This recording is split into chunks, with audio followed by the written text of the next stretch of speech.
அனைவருக்கும் வணக்கம். Welcome to TNPSC TNUSRB preparation. இந்த வீடியோவில் பார்த்திங்க அப்படின்னா நம்ம தினமும் 4 ஆர்டிக்கிள் பார்க்கலாம் சொல்லியிருந்தேன். ஸோ அது ஆல்ரெடி பார்த்திங்கன்னா 2 வகுப்பு போட்டிருப்போம். ஓகேவா? ஸோ 1லேருந்து 4 வரைக்கும் ஒரு வகுப்பு, அடுத்து பார்த்திங்கன்னா 5லேருந்து 8 வரைக்கும் ஒரு வகுப்பு போட்டிருந்தேன். இன்றைக்கி பார்த்திங்க அப்படின்னா 9லேருந்து 12வது விதி வரைக்கும் நம்ம பார்க்க போகிறோம். ஸோ அதில் உங்களுக்கு பார்த்திங்கன்னா முதல் 3 விதிகள் பார்த்திங்கன்னா குடியுரிமை பகுதி 2ல் வந்துடும். ஒரு விதி மட்டும் பார்த்திங்க அப்படின்னா பகுதி 3 அடிப்படை உரிமைகளில் வரும். ஸோ நம்ம அதுக்கு முன்னாடி இது வரைக்கும் பார்த்த விதிகளை ஒரு ரிவிஷன் விட்டுறலாம். ஓகேவா? ஸோ பகுதி 1ல் வரக்கூடிய முதல் விதிகள் என்ன விதிகள்லாம்? சரத்து 1 என்னப்பா? இந்தியாவின் பெயர் மற்றும் மாநிலங்களின் எல்லைகள் விதி 1 கூறக்கூடியது. உங்களுக்கு ஷார்ட்டாக சொல்லியிருப்போம் ஆல்ரெடி. அடுத்து இந்தியாவில் இல்லாத சரத்து 2 என்னென்னா, இந்தியாவில் இல்லாத புதிய மாநிலங்களை உருவாக்குதல் அல்லது நிர்வகிப்புதல். ஈஸியாக சொல்லப்போனால் இந்தியாவில் இல்லாத ஒரு மாநிலத்தை உருவாக்குதல், சரத்து 2. சரத்து 3 என்னது? புதிய மாநிலங்களை உருவாக்குதல் மற்றும் அதன் எல்லைகளை விரிவுபடுத்தல். அதாவது இந்தியாவில் இருக்கக்கூடிய ஒரு மாநிலத்தை பிரித்து புதிய மாநிலம் உருவாக்கலாம் அல்லது பார்த்திங்கன்னா அதன் பெயரை மாற்றலாம். இது சரத்து 3 பேசக்கூடியது. சரத்து 4 என்னது? சரத்து 2, சரத்து 3 இதன் மூலமாக மாற்றங்கள் ஏற்படும் இல்லையா? அதனால் அட்டவணை 1 மற்றும் 4வது நாளில் ஏற்படக்கூடிய மாற்றத்தை பற்றி பேசக்கூடியது என்னது? சரத்து 4. அடுத்து சரத்து 5 என்னது? இந்திய இது பார்த்திங்கன்னா குடியுரிமையில் வரக்கூடியது. ஓகேவா? ஸோ சரத்து 5 என்னது? ஷார்ட்டாக சொல்லிடுறேன். இந்தியர்களுக்கான குடியுரிமை பற்றி பேசக்கூடியது, சரத்து 5. சரத்து 6 என்னது?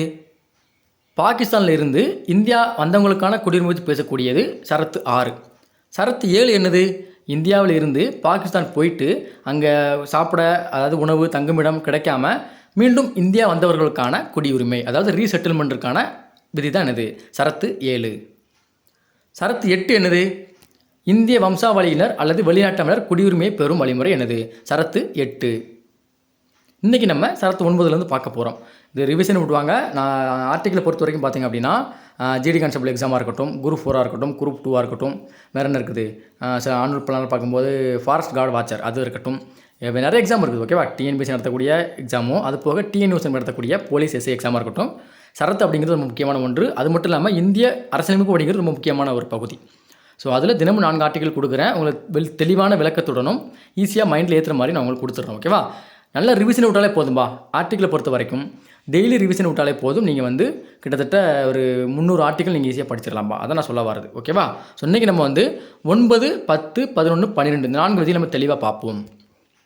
முதல்ல சரத்து 9 என்ன சொல்கிறது? குடியுரிமையில் தான் இருக்குது. பகுதி 2ல் குடியுரிமையில் இருக்கக்கூடிய விதி சரத்து 9. அது என்ன சொல்கிறாங்கன்னு பாருங்கள். வெளிநாட்டு குடியுரிமை பெற்றவர்கள் இந்திய குடிமக்களில் ஒருவராக இருக்க முடியாது. என்ன சொல்கிறாங்கன்னா, சிம்பிளாக சொல்லப்போனால் குடியுரிமையை இழத்தல். நீங்கள் இந்தியாவில் இருக்கிறீங்க. ஸோ இப்போ நீங்கள் இந்திய சிட்டிசன். ஓகேவா? ஸோ நீங்கள் அமெரிக்கா போய் அங்கே ஏதோ ஒரு ஒர்க்குக்காக போயிட்டு அங்கேயே நீங்கள் செட்டில் ஆகிற அப்படின்னா உங்களுடைய அந்த இந்திய குடியுரிமை அப்படிங்கிறது பார்த்திங்கன்னா பறிக்கப்படும். அதனால் குடியுரிமை இழத்தல் அதை பற்றி பேசக்கூடியது சரத்து 9. ஸோ அப்போ சரத்து 9னா நீங்கள் சிம்பிளாக நினைக்கக்கூடியது குடியுரிமையை இழத்தல். இதை மட்டும் மைண்டில் ஏற்றின போது வேறு ரொம்ப பெருசாக நீங்கள் மைண்டில் ஏற்ற வேண்டாம். சரத்து 9ன்னு கேட்டால் குடியுரிமையை இழத்தல். அடுத்த சரத்து 10 இந்திய குடியுரிமையை தொடர்வது பற்றியது. பாராளுமன்றத்தின் மூலம் ஒருவரது குடியுரிமையை நீக்க முடியும். ஸோ அதாவது மேலே உள்ளது தான் குடியுரிமை இழத்தல் தான். நீங்கள் குடியுரிமை இது பண்ணுறீங்க, மறுபடியும் இங்கே வாரீங்க, அமெரிக்காவில் போய் வாங்கிட்டீங்க, உங்கள் குடியுரிமை நீக்கிட்டாங்க, மறுபடியும் இங்கே வாரீங்க, இந்தியா தான் எனக்கு வேணும்னு சொல்லிட்டு வாரீங்க அப்படின்னா அது நிர்ணயிக்கக்கூடிய அந்த ஒரு அதிகாரம் யார்கிட்ட இருக்குதுன்னு பார்த்தீங்கன்னா பாராளுமன்றம் கிட்ட தான் இருக்குது. அதை தான் இங்கே சொல்லியிருக்காங்க. வேறு ஒன்றும் இல்லை. குடியுரிமையை தொடர்தல், அதை தான் இந்த இடத்துல நீங்கள் புரிஞ்சுக்கணும். வேறு ஒன்றுமே வேண்டாம். 9னா குடியுரிமையை இழத்தல், 10னா அதோட தொடர்ச்சியாக வரதுனால குடியுரிமையை தொடர்தல். இதை மட்டும் நீங்கள் மைண்டில் ஏற்றின போது வேறு எதுவுமே வேண்டாம். சரத்து 9 என்னப்பா? குடியுரிமையை இழத்தல். சரத்து 10னா குடியுரிமையை தொடர்தல். அதற்கு அதிகாரம் யாருக்கு இருக்குது மட்டும் தெரிஞ்சுக்கோங்க. பாராளுமன்றத்துக்கு இருக்குது. அடுத்து சரத்து 11. இப்போ நம்ம மேலே பார்த்தோம் இல்லையா? விதி 5, 6, 7, 8, 9, 10 இந்த விதிகளுக்கெல்லாம் மாற்றம் செய்ய கொண்டு வர ஒரு அதிகாரம் இருக்குது. யாருக்கு இருக்குது? பாராளுமன்றத்திற்கு. அது மட்டும் இல்லாமல் அதை நீக்கலாம் அல்லது புதிதாக கூட சேர்க்கலாம். அதுக்கு அதிகாரம் யாருக்கு இருக்குது? பாராளுமன்றத்துக்கு இருக்குது. இது தான் சரத்து 11. ரொம்ப சிம்பிள்.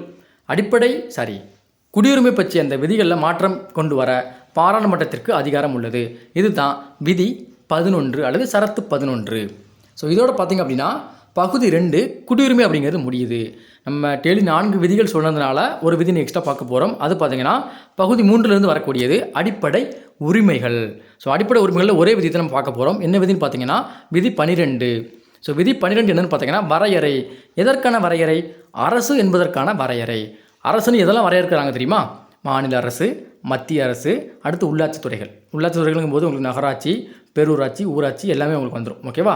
ஸோ அப்போ 3 அவங்க வந்து வகைப்படுத்துகிறாங்க. அது மட்டும் இல்லாமல் 4வது ஒன்று வந்து அவங்க வந்து அரசுன்னு சொல்லி வரையறுக்கிறாங்க.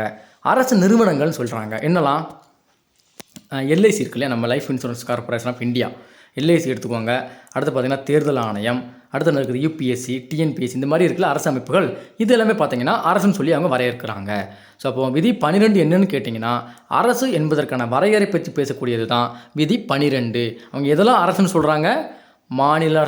முதல்ல எடுத்திங்கன்னா மத்திய அரசு, மாநில அரசு, அடுத்து உள்ளாட்சித்துறை அமைப்புகள், அடுத்து பார்த்திங்கன்னா அரசு நிறுவனங்கள்னு சொல்கிறாங்க. அரசு நிறுவனங்கள்லாம் எல்லாம் வராது, குறிப்பிட்ட சொல்கிறல தேர்தல் ஆணையம், அடுத்து பார்த்திங்கன்னா யூபிஎஸ்சி, எஸ்எஸ்சின்னு கூட எடுத்துக்கலாம். ஓகேவா? அடுத்து என்ன இருக்குது? எல்ஐசி. இந்த மாதிரி அரசு நிறுவனங்கள் வந்து பார்த்திங்கன்னா உங்களுக்கு வந்து அரசு என்பதற்கு வரையறை கொடுக்குறாங்க. அதுக்குள்ளே இதெல்லாம் கொண்டு வராங்க.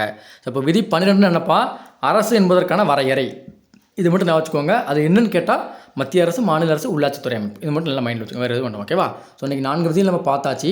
ஸோ 4 விதிகளை மறுபடியும் ரீகால் பண்ணிடலாமா? விதி 9 என்னப்பா? குடியுரிமையை இழத்தல். விதி 10 என்னப்பா? குடியுரிமையை தொடர்தல். விதி 11 என்னப்பா? அந்த குடியுரிமை தொடர்பான விதிகளில் மாற்றம் கொண்டு வர அதிகாரம் யாருக்கு உண்டு? பாராளுமன்றத்திற்கு உண்டு. இது விதி 11. விதி 12 என்னப்பா? அரசு என்பதற்கான வரையறை. அரசுன்னு எதெல்லாம் சொல்கிறாங்க? மத்திய அரசு, மாநில அரசு, உள்ளாட்சி அமைப்புகள், அது போக கொஞ்சம் ஒரு சில அரசு நிறுவனங்கள். இதெல்லாம் என்னது? அரசு என்பதற்கான வரையறைகள் வரக்கூடிய அந்த அரசு நிறுவனங்கள்.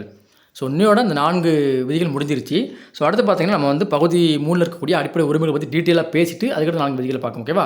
ஸோ அடிப்படை உரிமைகளை பற்றி ஒரு சில கொஸ்டின்ஸ் இருக்குது, நிறைய கொஸ்டின் இருக்குது, அடிக்கடி கேட்கப்பட்ட கொஸ்டின் இருக்குது. அடுத்த வகுப்பில் அடிப்படை உரிமைகளை பற்றி பேசிட்டு அடுத்து இருக்கக்கூடிய விதிகளை பார்ப்போம்னா அடிப்படை உரிமைகளிலிருந்து கேட்காத கேள்விகள் கிடையாது. அதில் நிறைய உரிமைகள் உண்டு. சமத்துவ உரிமை, சுதந்திர உரிமை, இந்த மாதிரி நிறைய உரிமைகள் உண்டு. அதனால் நம்ம ஒவ்வொன்றா பார்ப்போம். ஈஸியாக உங்களுக்கு மைண்டில் ஏற்றி விட்டுருவோம். ஓகேவா? விதிகள் வந்து நீங்கள் படிக்க கஷ்டப்பட வேண்டாம், ரொம்ப ஈஸியாக மைண்டில் ஏற்றி விட்டுருவோம். ஓகேவா? முக்கியமான விதிகள் லாஸ்ட்டாக சொல்கிறேன். ஓகேவா? இதெல்லாம் முக்கியமான விதிகள், இதெல்லாம் படிக்காமல் போகக்கூடாதுன்னு சொல்லிடுறேன்.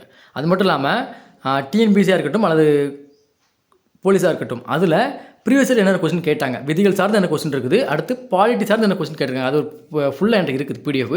அதை உங்களுக்கு நான் கொடுத்து அதுலேயும் உங்களுக்கு வந்து விதிகள் நான் நடத்த விதிகள் என்னென்ன வருது அப்படிங்கிறது உங்களுக்கு ஒரு அனலைஸ் பண்ணி நான் பண்ணி கொடுத்துட்றேன். ஓகேவா? ஸோ நன்றி, வணக்கம். இந்த வீடியோ பிடிச்சா நம்ம வீடியோவை லைக் பண்ணுங்கள், ஷேர் பண்ணுங்கள், கமெண்ட் பண்ணுங்கள். எக்ஸாம் படிக்கிற உங்களோட ஃப்ரெண்டுங்களை ஷேர் பண்ணுங்கள். ஓகேவா? நம்ம சேனலை மறக்காமல் சப்ஸ்கிரைப் பண்ணிக்கோங்க. நன்றி, வணக்கம். அடுத்த வீடியோவில் சந்திக்கலாம்.